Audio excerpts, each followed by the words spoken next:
الصلاۃ والسلام علیک یا رسول اللہ صلی اللہ تعالی علیہ وسلم۔ حضرت مولائے کائنات کے اقوال ہم اور آپ پڑھ رہے تھے، سن رہے تھے۔ اللہ ہمیں سمجھنے، اس پر عمل کرنے، اسے عام کرنے کی توفیق کے نصیب عطا فرمائے۔ آمین۔ میں پڑھا رہا ہوں، آپ کو میرے ساتھ پڑھنا ہے، جو پڑھا ہوں اس کو۔ جس کی امیری اس کے لباس میں ہو، جس کی امیری اس کے لباس میں ہو، وہ ہمیشہ فقیر رہے گا، وہ ہمیشہ فقیر رہے گا۔ اور جس کی امیری اس اس کے دل میں ہو، کے دل میں ہو، وہ ہمیشہ سخی رہے گا۔ سخی رہے گا۔ انسان امیر اس دل سے بنتا ہے نا۔ ہم نے دیکھا ہے جن کے پاس کچھ نہیں ہوتا نا، وہ بھی خدا کی راہ میں لٹا دیا کرتے ہیں بہت کچھ۔ آپ کو پتا ہے حضرت ابوبکر صدیق رضی اللہ تعالی عنہ، اللہ کے رسول نے جب پکارا کہ آج دین اسلام کو مدد کی ضرورت ہے، دین اسلام کو تمہارے مال کی حاجت ہے، جاؤ اور جتنا ہو سکے راہ خدا میں اپنا مال لے کر آؤ، تو حضرت عمر فاروق اعظم بھی موجود، حضرت عثمان غنی بھی موجود، حضرت مولا علی بھی موجود، حضرت ابوبکر صدیق بھی موجود۔ عمر فاروق اعظم سوچ رہے ہیں کہ آج تو میں سبقت لے جاؤں گا، آج میں نیکیوں میں ابوبکر صدیق سے آگے بڑھ جاؤں گا۔ یہ ایک طرف تھی اور خوشی تھی۔ وہ خوشی کیوں تھی؟ کیونکہ عمر فاروق اعظم کے پاس بہت مال تھا، اور وہ یہ سوچ رہے تھے کہ میں اپنے مال کا آدھا حصہ خدا کی راہ میں دے کر آج ابوبکر سے نیکیوں میں زیادہ بڑھ جاؤں گا، کیونکہ ابوبکر صدیق کے پاس تو اتنا مال ہے نہیں، تو وہ کہاں سے اتنا دے پائیں گے۔ لیکن جب عمر فاروق اعظم اپنا آدھا مال لے کر آئے، سرکار دو عالم صلی اللہ علیہ وسلم کی بارگاہ میں پیش کیا، جیسے ہی پیش کرنا تھا، آقا پوچھتے عمر گھر کیا چھوڑ کر آئے ہو؟ حضرت عمر فرماتے یا رسول اللہ صلی اللہ تعالی علیہ وسلم، میں گھر پر آدھا مال چھوڑ کر آیا اور آدھا مال آپ کی راہ میں لے کر آ گیا ہوں۔ یہ عمر فاروق اعظم کا کہنا تھا۔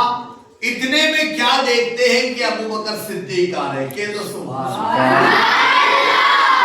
بس یہ بات مکمل ہوئی تھی کہ ابوبکر صدیق کو آتا دیکھا، اور ابوبکر صدیق جب آئے تو سب کچھ خدا کی رسول کی بارگاہ میں لا کر پیش کر دیا۔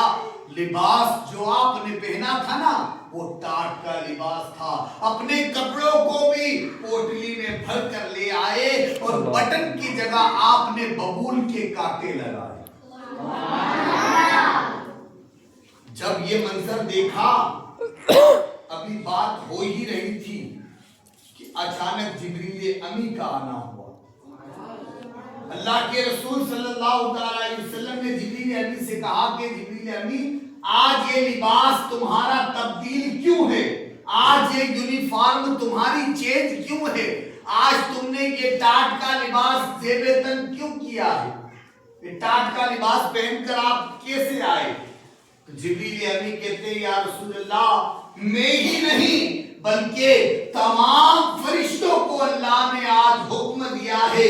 اللہ کو ابوبکر صدیق کی ادا اتنی پسند آئی، اتنی پسند آئی کہ آج رب نے تمام فرشتوں کو حکم دیا کہ جس طرح میرے ابوبکر نے لباس پہنا ہے، آج وہی لباس تم بھی پہنو۔ پھر اللہ کے رسول نے پوچھا ابوبکر صدیق گھر پر کیا چھوڑ کر آئے ہو؟ تو ابوبکر صدیق نے جواب دیا فدا قومی و ابی یا رسول اللہ، میرے ماں باپ آپ پر قربان، میں گھر پر اللہ اور اس کے رسول کو چھوڑ کر آیا۔ سبحان اللہ۔ باقی سب کچھ لے آئے۔ یہ ہوتا ہے جذبہ غریبوں کے پاس۔ امیری ہے تو اللہ سخی بھی بنائے، راہ خدا میں لٹانے والا بھی بنائے، ورنہ بخل ہمیں جنت تک لے جائے، جہنم تک لے جائے گا۔ جو بخیل ہوتا ہے نا، جو بخیل ہوتا ہے، جو کنجوس ہوتا ہے، جو راہ خدا میں نہیں دیتا ہے، وہ بخل کنجوسی اسے جہنم تک لے جا سکتی ہے، ٹھیک ہے نا؟ تو ہمیں چاہیے کہ ہم راہ خدا میں لٹانے والے بنے، اسی لیے 10-10 روپے کا گلا ہم نے رکھا ہے، جب آپ کو چھٹی مارو گے 10 روپے راہ خدا میں دینا ہے، دیں گے انشاءاللہ؟ آگے بڑھتے ہیں، تمہاری خاموشی سے، جو تمہاری خاموشی سے تمہاری تکلیف کا اندازہ نہ لگا سکے، اس کے سامنے زبان سے اظہار کرنا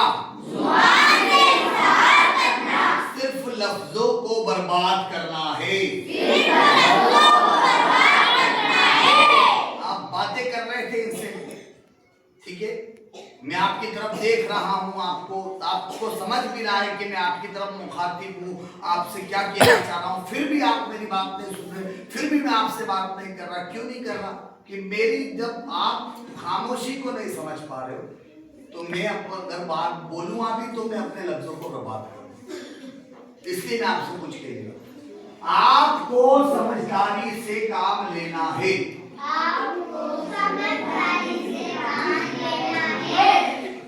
ٹھیک ہے، اور دل کی گہرائی سے سننا اور سمجھنا ہے۔ خاموشی بہت کچھ کہہ جاتی ہے، خاموشی بہت کچھ کہہ جاتی ہے، تو جو تمہاری خاموشی کو تمہاری تکلیف کا اندازہ نہ لگا سکے، تمہاری خاموشی سے اس کے سامنے باتیں کرنے، اس کے سامنے اظہار کرنے سے صرف لفظوں کو برباد کرو گے تم، اس کے علاوہ اور کچھ نہیں۔ آگے چلتے ہیں، جہاں تک ہو سکے لالچ سے بچو، لالچ میں ذلت ہی ذلت ہے، عزت چاہتے ہو نا تو اخلاص کے ساتھ کام کرو، لالچ مت کرو، اللہ خوب دے گا، راستے بنائے گا، دینے کے لیے اللہ نے ہزاروں راستے بنائے، ایک راستہ بند ہوگا ہزاروں راستے تمہارے لیے کھلیں گے، لالچ مت، ٹھیک ہے؟ آگے بڑھتے، مشکل ترین کام بہترین لوگوں کے حصے میں آتے ہیں، مشکل ترین کام کس کے حصے میں آتے ہیں؟ بہترین لوگوں کے حصے میں آتے ہیں، کیونکہ وہ اسے حل کرنے کی صلاحیت رکھتے ہیں، اسے حل کرنے کی صلاحیت رکھتے ہیں، سمجھ رکھتے ہیں، ٹھیک ہے؟ آگے بڑھتے ہیں ہم، کم کھانے میں صحت ہے،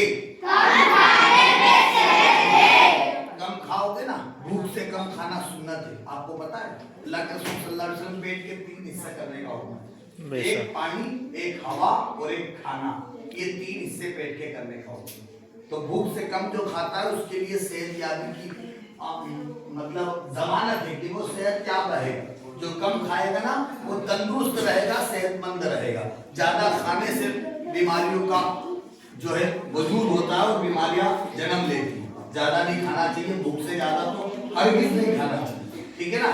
کم بولنے میں سمجھداری ہے، کم بولنے میں اور کم سونا عبادت ہے، بولو کیا کیا بولا ہے؟ کم کھانے میں کیا ہے؟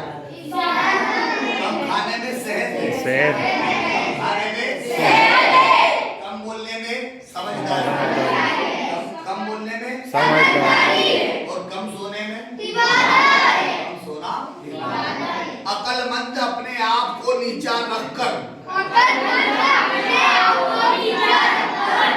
بلندی حاصل کرتا ہے، اور نادان اپنے آپ کو بڑا سمجھ کر ذلت اٹھاتا ہے، ہماری سمجھ میں بات، جو عقل مند ہوتا ہے وہ اپنے آپ کو نیچا سمجھتا ہے، میں کچھ بھی نہیں، اور یقین جانو جب تک تمہارے ذہن میں یہ فکر رہے گی کہ تم کچھ نہیں ہو، اللہ تمہیں خوب اونچائیوں تک لے جائے، اور جس دن تم نے یہ سوچا کہ تم بہت کچھ ہو، اللہ تمہیں گرا دے گا اور ذلتوں کا منہ دیکھنا تمہیں نصیب ہوگا۔ ہمیشہ اپنے آپ کو کمتر جانو، ہمیشہ اپنے آپ کو کمتر جانو، اللہ قدم قدم پر تمہیں کامیابی، بلندیاں، عظمتیں عطا فرمائے، اور جو بھی تمہیں مل رہا ہے اس کو اللہ کا شکر بجانا، اور اللہ کا شکر بجاتے ہوئے اس کا احسان مانو، اپنے آپ کو نادم اور اپنے آپ کو گنہگار تصور کرو کہ کیا پتا موت کے بعد میرا کیا حشر ہوگا، اللہ جانے اس کا رسول جانے، ڈر ہونا چاہیے، ٹھیک ہے نا؟ اپنے آپ کو نیچا تصور کرتے ہوئے زندگی گزارے۔ اللہ کریم ہم سب کو عمل کی توفیق نصیب عطا فرمائے۔ یہ تھے مولا علی کے اقوال جو ہم نے مکمل پڑھ لیے ہیں۔ اب آگے کا سبق ہے دین اسلام۔ دین اسلام کے تعلق سے کچھ باتیں ہم پیش کریں گے جو آپ کو کل بتائی جائے گی۔ اللہ کریم ہم نے جو سنا اس پر عمل کرنے، اسے عام کرنے، اسے دوسروں تک پہنچانے کی توفیق عطا فرمائے۔ آمین۔